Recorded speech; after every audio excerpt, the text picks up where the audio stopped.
Often you are asked to solve for the determinant of a 3 by 3 matrix. But what is the determinant of a 3 by 3 matrix? What is it actually? Well, it's actually the volume of a parallel pipette if you were to take the vectors found in the 3 by 3 matrix and plot them on a three-dimensional graph. A parallel pipette is just a three-dimensional parallelogram, similar to how a cube is a three-dimensional square.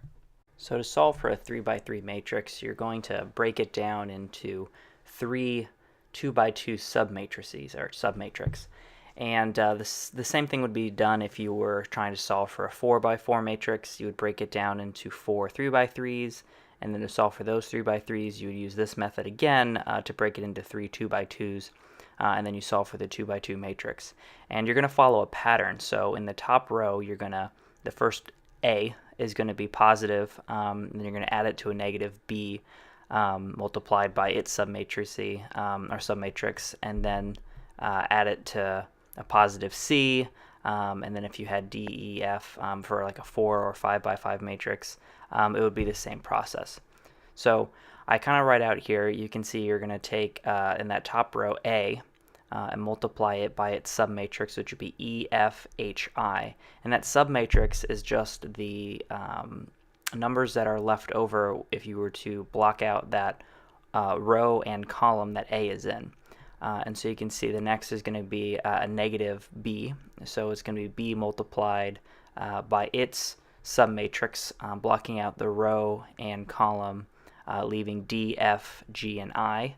And then lastly, we're going to add it to C multiplied by its submatrix of D, E, G, and H, because you can see we're blocking out A and B, F and I. It just leaves those little 4 in the corner.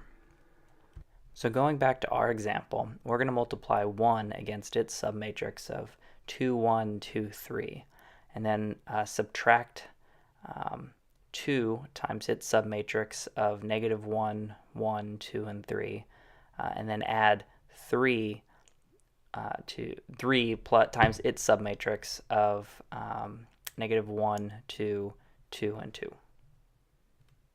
Once you understand the steps and the pattern that you need to follow, solving for a determinant is not very difficult mathematically.